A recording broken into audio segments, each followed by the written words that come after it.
All right, team. So the next thing we're going to look at is using the Figure-4 as a defensive tool from under the side control or the scaffold position.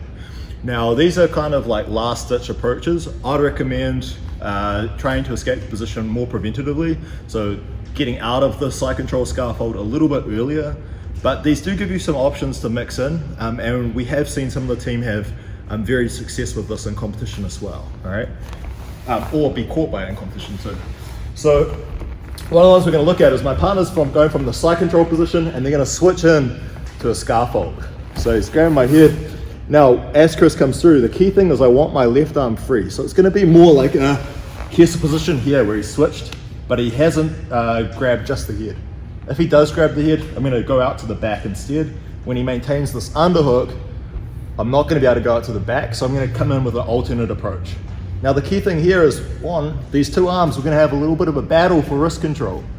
Obviously, if he gets my wrist or elbow up and elevated, he gets to attack. So I'm going to straight away try and fight for that wrist control position, and I'm going to come over the top and join my grip here. I hold his shoulder down close to me, and then I'm going to bring his arm through, try and separate the grip for the Kimura.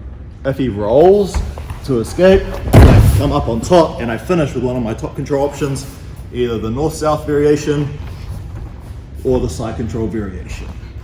Let's have a look again. So from that Kesa side control, he switched his base, I fight for that wrist control. I'm gonna try, ideally I want my partner down a little bit towards my leg, yeah, and I'm gonna have to do that, right? I don't expect him to do that. So as Chris comes up, so straight away I shrimp through a little bit, and I try to connect that grip.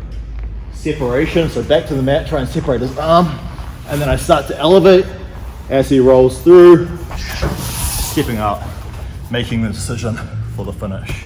So that was the Kimura variation. You can do that also from the side control if they're dangling their arm in front of you.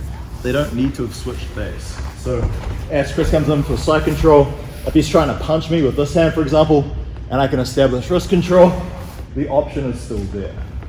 The alternate variation we're going to look at is what happens when he keeps his elbow very close and I can't come over the top for the Kimura grip. So he's in that Kesa position again, and elbow is down. Now in this situation, it's not as effective, but it is possible. You can set for the Americana or the upward Figure-4 instead. So as he's here, if I can establish wrist control, I can actually come the other way through and attack. So anytime that his arms are close on this side, if I can meet that cross grip wrist control rather than same side, cross grip, then I can come behind the elbow and start to attack there. This one happens a little bit from that side control position too.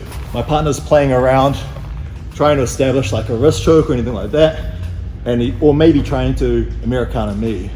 If I can establish the grip and get my base back under my own arm and isolate his to a single arm instead of him joining both hands together, then I have a chance at off balancing him with this technique and maybe a chance of attacking for the submission. Again, the window of opportunity for these is very tight.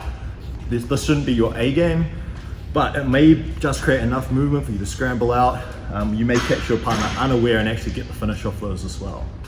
All right, so two little options from under side control to attack the arms: Kimura or downward Figure-4, and Americana, the upward one. Let's give that a go.